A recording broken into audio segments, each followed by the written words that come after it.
حضرت علامہ جگر گوشہ حضور ضیاء الامت صاحبزادہ پیر محمد امین الحسنات شاہ صاحب سجادہ نشین آستانہ علیہ پھیرا شریف یقیناً عظیم پیغامیت کلمات تو نواز رہے سن شاہ جی، اور یقیناً آپ فرما رہے سن کہ محمد سے وفا تو نے تو ہم تیرے ہیں، یہ جہاں چیز ہے کیا لوح قلم تیرے ہیں، اور عشق والے جسے عشاق کا سر کہتے ہیں، کون میرا پیر سیال عشق والے جسے عشاق کا سر کہتے ہیں، علم والے جسے ہر علم کا در کہتے ہیں، جس کی ایک نظر زمانے کا نصیبہ بدلے، پیار والے اسے لجپال قبر کہتے ہیں، لجپال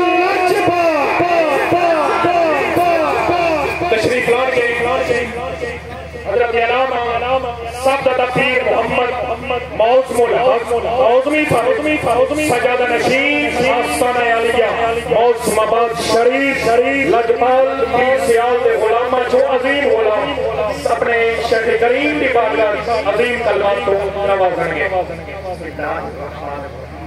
اللہم صلی علی محمد وعلی آل محمد وبارک وسلم۔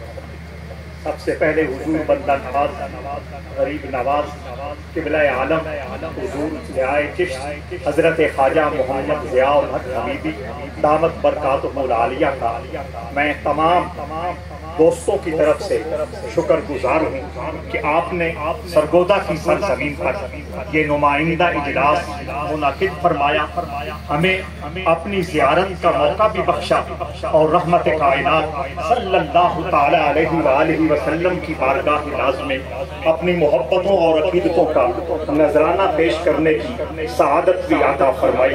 حضور بندہ نواز کا سب سے پہلا حکم یہ ہے، آپ فرما رہے ہیں کہ میں تمام پیر بھائیوں کا، دوستوں کا، علماء ملت کا، مشائخ اعظام کا اور عظیم سادات کرام کا شکر گزار ہوں کہ میری دعوت پر انہوں نے سرگودا کی سرزمین میں ہاکی گراؤنڈ کمپنی باغ کو آباد کر کے دکھایا۔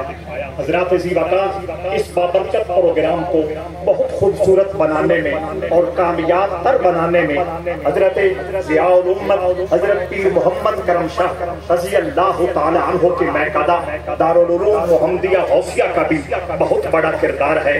الکرم فرینڈز کے احباب نے اور دارالعلوم محمدیہ غوثیہ کے عزیز طلبہ نے رات دن ایک کر کے دعوت دی، لوگوں کو شعور دیا، اور اس بابرکت پروگرام کو کامیاب ترین بنانے میں اور سرگودا کی سطح پر حضرت پیر محمد مشتاق شاہ صاحب الازہری نے رات دن ایک کیا، ڈور ٹو ڈور تشریف لے جا کر اس کانفرنس میں لوگوں کی حاضری کو یقینی بنایا۔ سب کی طرف سے حضور ضیاء چشت کی طرف سے سب کا میں شکر گزار ہوں، اور آپ دعائے کلمات سے نواز رہے ہیں۔ حضرات ذی وقار گفتگو کو بہت سمیٹنا ہے، بات کو لمبا نہیں کرنا، توجہ چاہتا ہوں۔ حضرت پیر سیال لجپال غریب نواز بندہ نواز کے بارے میں کچھ لوگوں کے ذہنوں میں یہ بات کھٹکتی رہتی ہے کہ پیر کیا ہے، پیر سیال کیا ہے، پیر سیال نے قوم کو کیا دیا، پیر سیال کی تعلیمات کیا ہے، پیر سیال نے معاشرے کے لیے کیا کیا، پیر سیال نے دین کے لیے کیا خدمات سر انجام دی، پیر سیال نے قوم و ملت کے لیے کیا کچھ کیا۔ حضرات ذی وقار میں حضرت خواجہ محمد شمس الدین سیالوی رضی اللہ تعالی عنہ کی ذات اقدس سے بات شروع کرتا ہوں۔ حضرت شمس العارفین رضی اللہ تعالی عنہ نے اس معاشرے کو خواجہ پیر مہر علی شاہ صاحب عطا کیے۔ حضرت پیر مہر علی شاہ صاحب وہ شخصیت ہے جنہوں نے حضرت خواجہ محمد شمس الدین سیالوی رحمت اللہ تعالی علیہ کے دست اقدس پر بیعت کی، اور مسلسل آپ کی خدمت میں حاضر رہ کر جام چشت نوش کیا، چاروں سلسلوں میں فیض حاصل کیا۔ پھر وہ وقت آیا جب دجال لعین مرزا غلام احمد قادیانی نے ختم نبوت کا دعویٰ کیا تھا، اور بادشاہی مسجد کے سٹیج پر حضرت پیر مہر علی شاہ رحمہ اللہ مباہلہ کے لیے تشریف لے گئے تھے، اور آپ نے اعلان کیا تھا کہ مرزا میں اگر کوئی دم خم ہے، مرزا میں اگر کوئی طاقت و توانائی ہے تو میرے سامنے آئے، بعد میں جب پوچھا گیا حضرت پیر مہر علی شاہ صاحب سے کہ حضور آپ نے اتنے بڑے مجمع میں قومی لیول پر اتنا بڑا چیلنج فرما دیا، دعوت مباہلہ دے دی، حضرات عزیز وقار حضرت پیر مہر علی شاہ رحمہ اللہ فرماتے ہیں میں تمہیں کیا بتاؤں، جتنا وقت بادشاہی مسجد میں سٹیج پر بیٹھا رہا حضرت خواجہ شمس العارفین بظاہر کمر میں تھے لیکن میری آنکھوں کے سامنے موجود ہے۔ سبحان اللہ۔ لوگ کہتے ہیں کہ پیر سیال نے معاشرے کو کیا دیا، میں کہتا ہوں کہ پیر مہر علی شاہ کو پیر سیال نے عنایت فرمایا، پیر حیدر شاہ صاحب جلال پوری کو پیر سیال نے عطا فرمایا، حضرت فضل الدین چاچڑوی کو پیر سیال نے عطا فرمایا، حضرت سائیں سہیلی سرکار مظفر آباد آزاد کشمیر کے بزرگ کو پیر سیال نے ہمیں عطا فرمایا، حضرت شمس العارفین نے اپنے مصلے پہ بیٹھ کر افراد سازی کی۔ لوگ بنانا کوئی چھوٹا کام نہیں ہوتا، کتاب لکھ دینا آسان کام ہے، خطاب کر لینا آسان کام ہے، سیاست میں اپنا زور بازو بنوا لینا آسان کام ہے، لیکن لوگوں کے دماغوں کو اور لوگوں کو دلوں کا رخ گنبد خضرا کی طرف ہمیشہ کے لیے کر دینا یہ مردوں کا کام ہوتا ہے۔ حضرت شمس العارفین رحمہ اللہ نے اپنی مسجد میں بیٹھ کر افراد بنائے، رجال سازی کا کام کیا۔ حضرت ثانی خواجہ محمد دین سیالوی رحمت اللہ تعالی علیہ کا مبارک زمانہ آیا، آپ نے پیر سیال کی امانت کو سنبھالا اور پیر سیال کی امانت کو سنبھال کر اس کے فیض کو عام کیا۔ حضرت ثانی خواجہ محمد دین سیالوی رحمت اللہ تعالی علیہ کے مبارک زمانے میں ترکمانستان تک اور روس کی ریاستوں تک پیر سیال کا فیض پہنچا۔ پھر حضرت خواجہ محمد ضیاء الدین سیالوی رحمہ اللہ کا مبارک زمانہ آ گیا، آپ نے سیال شریف کی مسجد پہ بیٹھ کر دین کی تبلیغ کی بھی کی، طریقت کے احکام بھی نافذ کیے، طریقت اور روحانیت کو بھی تقسیم کیا، اور اس سٹیج پہ بیٹھ کر اس مسجد پہ بیٹھ کر اقوام عالم کی نمائندہ تنظیم تحریک خلافت کا علم بھی اپنے ہاتھوں میں لیا۔ حضرت عزیز وقار حضرت خواجہ محمد ضیاء الدین سیالوی رحمت اللہ تعالی علیہ نے ایک خاکسار تحریک کے جو بانی عنایت اللہ مشرقی تھے، انہوں نے الحاد اور دہریت کے موضوع پر ایک بدنام زمانہ کتاب لکھی تھی، اس کا جواب حضرت خواجہ محمد ضیاء الدین سیالوی رحمت اللہ تعالی علیہ نے سیال شریف کے مصلے پہ بیٹھ کے اس کا جواب لکھوایا۔ اور میں کیا کہوں، توجہ چاہتا ہوں، حضرت ثالث خواجہ محمد ضیاء الدین سیالوی رحمت اللہ تعالی علیہ نے محمدی شریف کا وہ مرد درویش جس کو دنیا حضرت محمد ذاکر کہتی ہے، جنہوں نے اسمبلی کے فورم پہ بیٹھ کے مرزا قادیانی کو کافر قرار دیا اور اپنے پرزور دلائل سے قادیانیت کی آخری جو میخ تھی وہ بھی ٹھونک دی۔ یہ حضرت خواجہ ضیاء الدین سیالوی کے مرید و خلیفہ تھے۔ حضرت خواجہ ضیاء الدین سیالوی کی فکری تربیت سے، حضرت خواجہ ضیاء الدین سیالوی کی روحانی تربیت سے بھیرا کے بابرکت ماحول میں پیر محمد کرم شاہ ضیاء الامت بنے۔ رب ذوالجلال نے ان سے کتنا کام لیا۔ تفسیر ضیاء القرآن ان کی ہے، تفسیر ضیاء النبی ان کی ہے، رسالہ ضیاء حرم یہ بھی پیرا شریف کا نمائندہ ہے۔ اگر ضیاء النبی میں ضیاء نظر آتا ہے، ضیاء القرآن میں لفظ ضیاء نظر آتا ہے، ضیاء حرم میں اگر لفظ ضیاء نظر آتا ہے تو یہ خواجہ ضیاء الدین سیالوی کا فیض ہے۔ سبحان اللہ۔ اور حضرت عزیز وقار توجہ چاہتا ہوں، حضرت پیر محمد کرم شاہ نے 1988 میں حضرت ضیاء الامت نے جنیوا میں جا کر صدر ضیاء الحق کے کہنے پر جنیوا میں جا کر مرزا قادیانی سے مباہلہ کیا، مرزا قادیانی سے مناظرہ کیا اور پورا ایک مشن لے کر اور کمیشن بنا کر وہاں جا کر اسلام دین اسلام کی حقانیت کو واضح کیا۔ حضرت عزیز وقار حضرت شیخ الاسلام والمسلمین قمر الملت والدین خواجہ محمد قمر الدین سیالوی رحمت اللہ تعالی علیہ کی عزتوں عظمتوں کو سلام کیسے پیش کیا کیا جائے. میں نے اپنے والد سے سنا ہے اور انہوں نے حضور شیخ الاسلام کی زبان سے خود سنا ہے کہ حضرت شیخ الاسلام رضی اللہ تعالیٰ عنہ تو مشکل 6 سال کی عمر ہوگی. مسجد میں سیال شریف بیٹھے ہیں, قرآن پاک پڑھ رہے ہیں. پاس آ کے ایک عربی رنگو نور کا شخص نماز پڑھنے لگا. جب اس عربی شخصیت نے نماز مکمل کی, خواجہ محمد قمر الدین وہ 6 سال کا بچہ عرض کرتا ہے, من آپ کون ہیں؟ حالانکہ آپ پنجابی ہیں, ابھی تک بظاہر عربی نہیں سیکھی, لیکن عربی میں پوچھے ہیں من. وہ عربی شخصیت کہنے لگی انا محمد خاتم النبی. حضرت فی وقت حضور شیخ الاسلام دوڑتے ہوئے اپنے گھر گئے کہ میں دودھ لے کے پیش کروں, کوئی خدمت پیش کروں. حضرت خواجہ ضیاء الدین سیالوی نے جب سنا مسکرا دیے, فرمایا قمر الدین وہ تو تیرا سینہ روشن کرنے کے لیے آئے تھے, انہیں ہمارے دودھ کی کیا ضرورت ہے. تو اس عمر میں جس شخصیت کو رب ذوالجلال نے اتنا باوقار بنا دیا ہے, اتنا ذی قدر بنا دیا ہے, توجہ چاہتا ہوں حضرت شیخ الاسلام کی مبارک زندگی کا ایک بڑا قیمتی اور سنہری باب ہے. حضور شیخ الاسلام نے خود فرمایا ہے جس حدیث کے بارے میں بھی مجھے کبھی کوئی شک گزرتا, اس حدیث کی وضاحت مولا علی مجھے خود عطا فرما دیتے. سبحان اللہ. حضرت شیخ الاسلام والمسلمین قمر الملت والدین خواجہ قمر الدین سیالوی صرف مسند نشین نہیں تھے, صرف حجرہ نشین نہیں تھے. آپ نے تحریک پاکستان میں جو کردار ادا کیا ہم لوگ پڑھتے نہیں ہیں, ہم اپنے اسلاف کی تاریخ سے واقف ہونا پتہ نہیں کیا سمجھتے ہیں. میں اپنے تین بھائیوں کی خدمت میں ہاتھ جوڑ کے عرض کرتا ہوں اپنے اسلاف کی, اپنے بزرگوں کی تاریخ پڑھے. رب ذوالجلال نے ہمیں جو نبی عطا کیا ہے وہ بھی بے مثال ہے, جو مرشد عطا کیا ہے وہ بھی بے مثال ہے.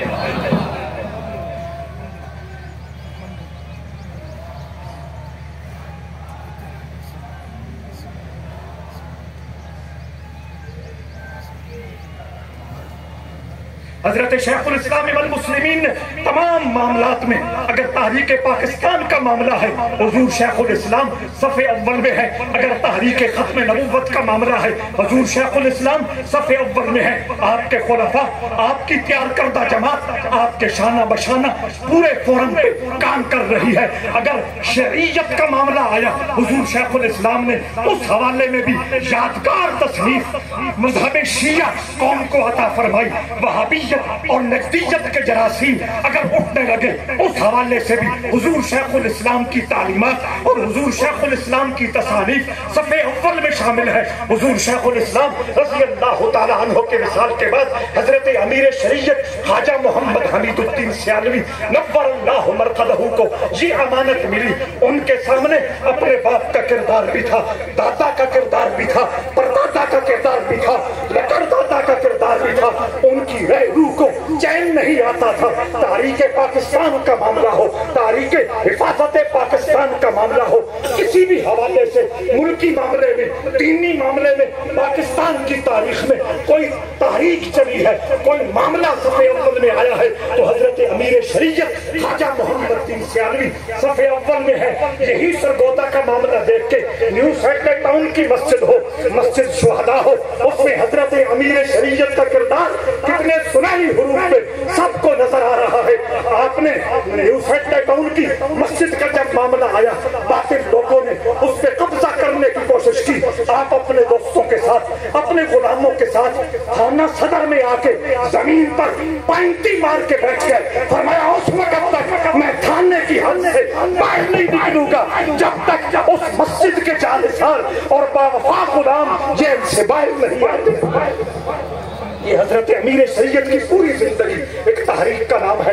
اور پھر بالخصوص ختم نبوت کا جب معاملہ آیا اس وقت بھی حضور امیر شریعت میں اپنے آباء و اجداد کی رسم وفا کو نبھاتے ہوئے مکمل طور پر اس تحریک کی پاسداری میں اپنا کردار ادا کیا. وہ لمحے ابھی مجھے یاد ہے کہ جب سیال شریف سے آپ چلے اور امام حسین چوک رضی اللہ تعالیٰ عنہ، یہ جو کچہری بازار کے پاس ہے، اس کے اندر آپ زمین پر پینٹی مار کے بیٹھ گئے اور کہنے لگے اس وقت تک ہم اس جگہ سے نہیں اٹھیں گے جب تک اسیران ختم نبوت کو آزاد نہیں کیا جاتا۔ سبحان اللہ، لاجپال لاجپال، پیر سیال، پیر سیال، پیر سیال، لاجپال لاجپال۔ سبحان اللہ۔ مجھے کسی بدمزگی کے ماحول میں داخل ہونے کی نہ مزاجن اجازت ہے، نہ اخلاقن اجازت ہے، نہ تربیت کے حوالے سے اجازت ہے۔ آج ختم نبوت کے حوالے سے لوگ سیال شریف کے بارے میں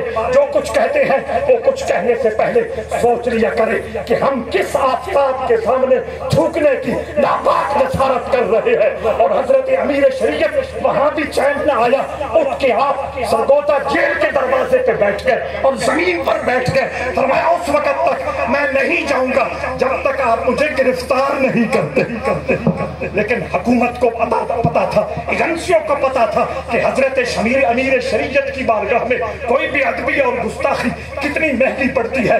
الحمدللہ اسی عظیم مشن کو اور اسی عظیم پروگرام کو آگے بڑھانے کے لیے حضور ضیاء چشت حضرت خواجہ محمد ضیاء الدین سیالوی رحمت اللہ تعالیٰ علیہ ہماری سرپرستی فرما رہے ہیں، ہماری قیادت فرما رہے ہیں۔ آپ کا یہ جذبہ ہے اور آپ کا یہ کہنا ہے کہ جب تک میری رگوں میں خون کا آخری قطرہ موجود ہے میں رسول اللہ کی حرمت کے لیے، رسول اللہ کی عزت کے لیے اور رسول اللہ کی خدمت نبوت کے لیے اپنا سب کچھ نثار اور قربان کرنے کے لیے تیار ہے۔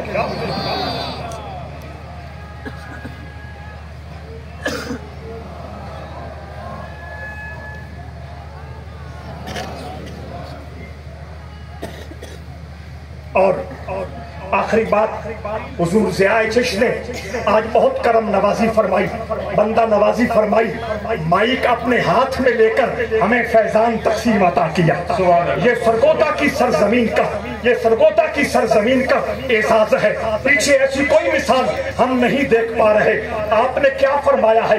آپ نے لجپالی فرماتے ہوئے، بندہ نوازی فرماتے ہوئے ارشاد فرمایا کہ شاید کچھ دوستوں کو جلدی میں سمجھ نہ آئی ہو، تم بتا دو کہ میں نے کیا کہا ہے۔ حضور ضیاء چشت نے کہا، آپ نے ایک تو قرآن پاک کی آیت پڑھی، ما کان محمد ابا احد من رجالکم ولکن رسول اللہ وخاتم النبیین۔ اس کا ترجمہ حضور امین امانات کرم حضرت قبلہ پیر امین الحسنات شاہ صاحب فرما چکے ہیں۔ دوسرا حضور ضیاء چشت نے فرمایا، الیوم اکملت لکم دینکم واتممت علیکم نعمتی ورضیت لکم الاسلام دینا۔ حضرات توجہ چاہتا ہوں، قرآن مجید میں ختم نبوت کے بارے میں جو آیتیں میرے رب نے نازل کی ہیں ان میں سے ایک آیت یہ بھی ہے کہ اللہ نے فرمایا، عرفات کے میدان میں رسول اللہ نے خطبہ دیتے ہوئے ارشاد فرمایا تھا، آج میں نے تمہارا دین تمہارے لیے مکمل فرما دیا ہے۔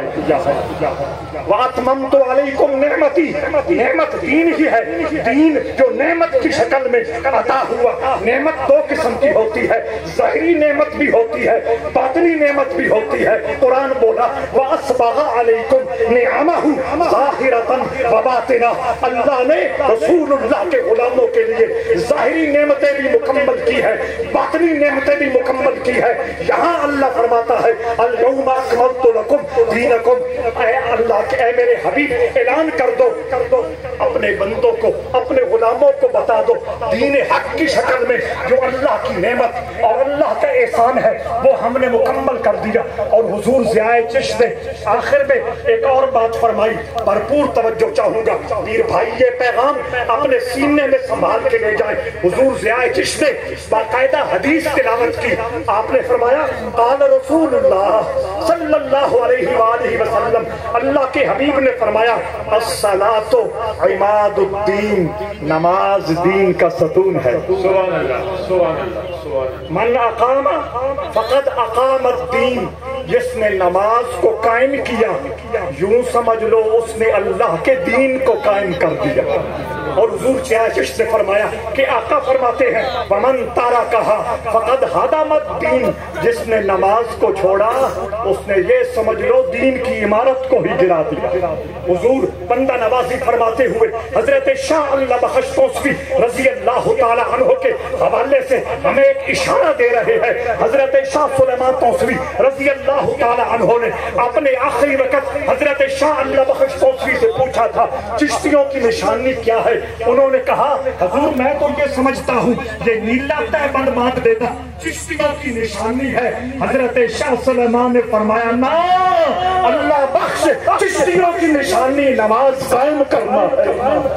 حضور بندہ نواز نے اس طرف ہمیں توجہ دلائی ہے۔ رب ذوالجلال آپ کا سایہ عاطفت ہمارے لیے عزتوں، برکتوں اور رحمتوں کا سامان بنائے اور آپ کی حاضری اپنی بارگاہ میں قبول فرمائے۔